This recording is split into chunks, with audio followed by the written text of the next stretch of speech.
Video like जरूर कर लीजिए और ऐसे वीडियो लगातार फ्री में पाने के लिए चैनल को तुरंत सब्सक्राइब कर लीजिए और बेल आइकन को जरूर टैप कर लीजिए ताकि आगे भी सारे वीडियो आपको मिलते रहे। यूट्यूब में फॉलो करते हैं तो प्लीज ये वाला फ्री टेलीग्राम चैनल जरूर ज्वाइन कर लीजिएगा। सारे नोटिफिकेशन सारे अपडेट यहीं पे आते हैं, ध्यान रखिए। नमस्कार दोस्तों, तो ज्योग्राफी के एक और लेक्चर में आपका स्वागत है। PYQ देख रहे हैं हम लोग यूपी PCS RO के लिए, ठीक है, जितने भी आए हुए हैं। चलिए, तो क्वेश्चन 69 इंपॉर्टेंट बंदरगाह है और देश, और देखिए ये इस टाइम न्यूज़ में भी है, तो इसको मोस्ट इंपॉर्टेंट 5 स्टार क्वेश्चन करो, ठीक है। बनियास पोर्ट सीरिया में है, ठीक। त्रिपोली पोर्ट लीबिया में है। इलाज पोर्ट बहुत ज़्यादा इंपॉर्टेंट, ये कहाँ पे है? इलाज पोर्ट इज़राइल में। कहाँ है? इज़राइल में। और अकबा पोर्ट जॉर्डन। तो इज़राइल, सीरिया, जॉर्डन, इसके पोर्ट तो एकदम रट लो। इस बार देख रहे हो न्यूज़ में है, वॉर चल रही है, आ सकता है, ठीक है। ऑप्शन डी हो जाएगा इसका, ठीक। इज़राइल का तो एटलीस्ट याद ही रखो मेरे भाई, ठीक है। चलो, क्वेश्चन 73 झरने और उसके अवस्थिति, मतलब कहाँ पे है। झरने बहुत इंपॉर्टेंट होते हैं एग्जाम में, कौन सा झरना कहाँ है। चलिए, बरकाना झरना कहाँ है? तो बरकाना झरना आपने सुना होगा, कर्नाटक में बहुत खूबसूरत है। बरकाना झरना कहाँ है? कर्नाटक में हो गया।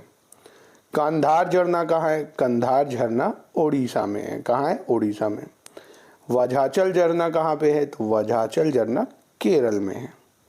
बच गया पलानी, तो पलानी झरना हिमाचल प्रदेश में है। कहाँ है? हिमाचल प्रदेश। तो इसका ऑप्शन सी हो जाएगा। दोनों ही क्वेश्चन 5 स्टार क्वेश्चन है, ठीक है। क्वेश्चन 70 कह रहा है, बहुत ज़्यादा इंपॉर्टेंट है ये भी। निम्नलिखित जनगणना वर्षों में किसे भारत के जनांकिकी इतिहास में महान विभाजक, यानी कभी कभी महान विभाजक, कभी कभी ऐसे भी लिख देता है द ग्रेट डिवाइड, ठीक। तो देखो 1921 की जनगणना को महान विभाजक कहा जाता है। कारण क्योंकि 1911 से 1921 में जनसंख्या नेगेटिव चली गई थी, है ना। 70-80 लाख की कमी आई थी, क्योंकि उस टाइम विश्व युद्ध हुआ था पहला, इसलिए, ठीक है। तो 1921 याद रखना, महान विभाजक।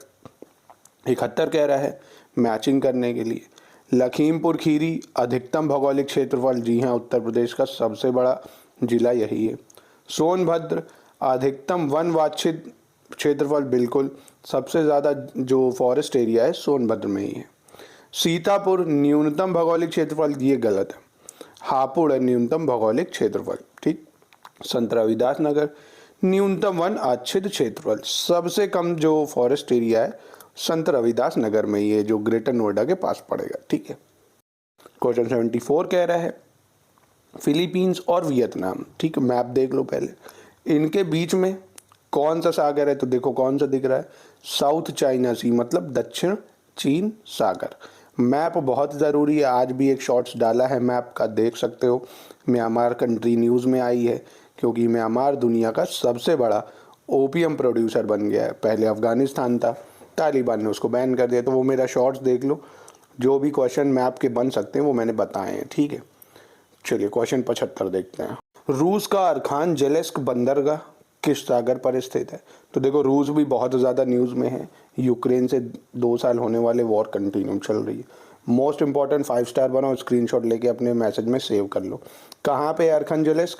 तो ये वाइट सी, मैप में दिख रहा होगा, वाइट सी मतलब वाइट सागर में। मोस्ट इंपॉर्टेंट है ये क्वेश्चन, और वो इज़राइल, सीरिया, जॉर्डन के पोर्ट, इनका एसेस मतलब स्क्रीनशॉट लेके कहीं सेव कर लो, ठीक है। ये आने के बहुत ज़्यादा चांसेस हैं।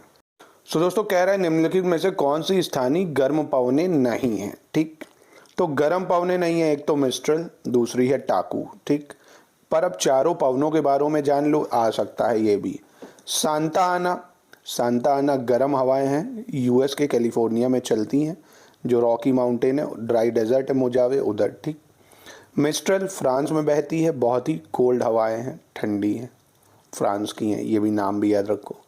टाकू की बात करें अगर, तो टाकू भी आपकी ठंडी हवाएं हैं, ये अलास्का में बहती हैं, ठीक। फोन आपकी जो है ये गर्म हवाएं हैं, ये जो बहती हैं ऑस्ट्रिया, स्विट्जरलैंड साइड पे बहती हैं, ठीक है। तो याद रखना, इंपॉर्टेंट है। चलिए, क्वेश्चन 76 देखते हैं।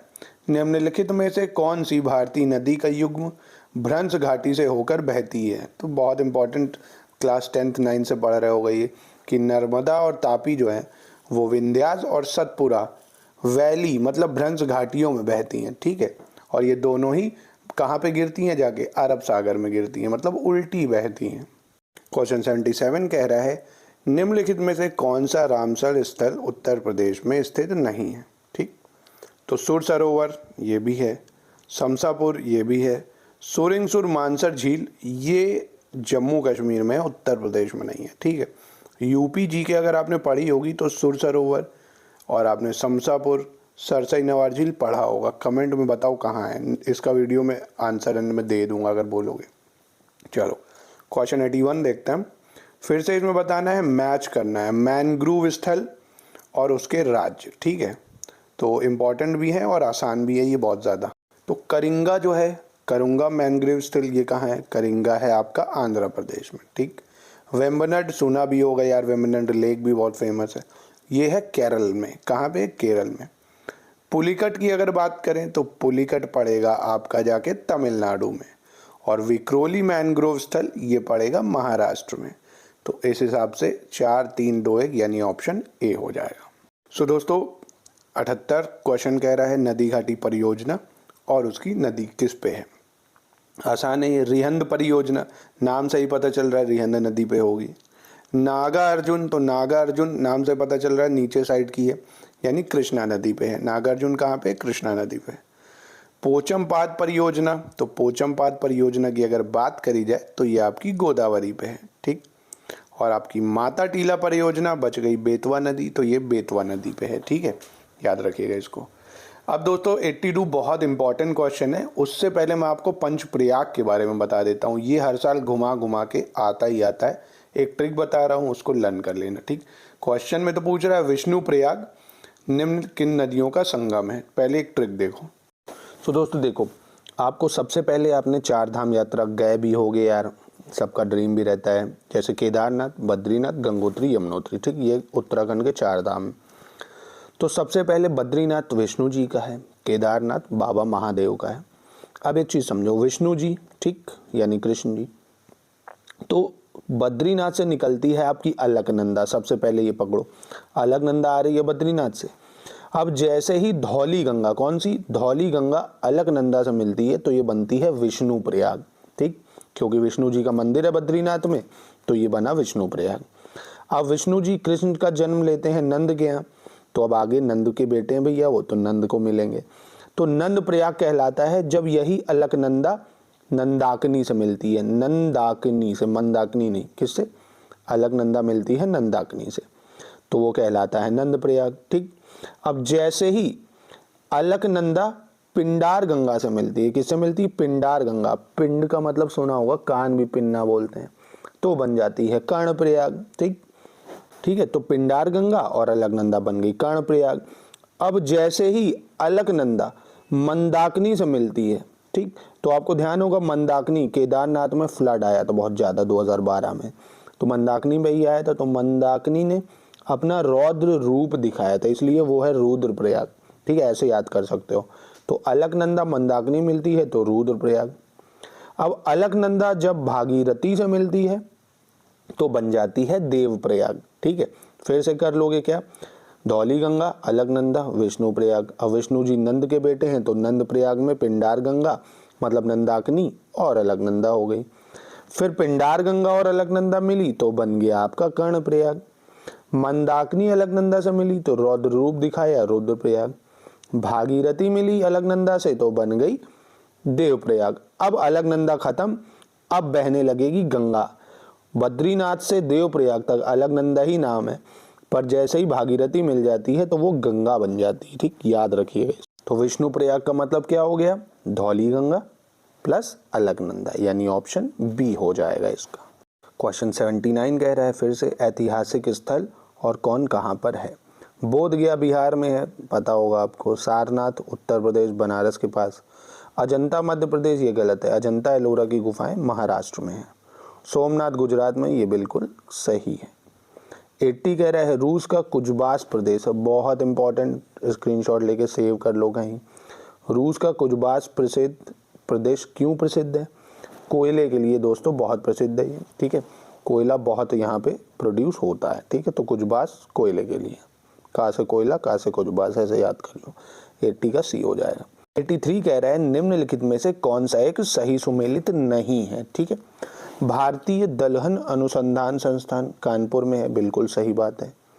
भारतीय गन्ना अनुसंधान संस्थान लखनऊ में है, ये भी करेक्ट है। केंद्रीय कृषि वानिकी अनुसंधान संस्थान झांसी में है, ये भी करेक्ट है। राष्ट्रीय जैविक खेती केंद्र मेरठ, ये गलत है, ये गाजियाबाद में है। तो ये चारों बहुत ही महत्वपूर्ण है दोस्तों। क्वेश्चन 84 कह रहा है कि टिग्रिस नदी किसके किनारे पर स्थित नहीं है। ठीक है, मोसूल तो आपको मैप में दिख रहा होगा, बिल्कुल है। किरकुक ये नहीं है, देखो ये दूर है थोड़ा, नदन साइड पे। सामरा भी है और बगदाद भी है।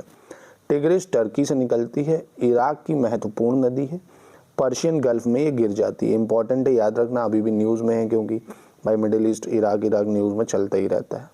क्वेश्चन 85 कह रहा है निम्नलिखित में से कौन सी भारत की सबसे दक्षिणी पहाड़ी श्रृंखला है। तो यार ये पता होगा आपको, कार्डेमोम कार्डेमोम पहाड़ी, जो ये इधर साउथ में पड़ती है आपकी, कार्डेमोम हिल के नाम से। ठीक है, तो डी हो जाएगा।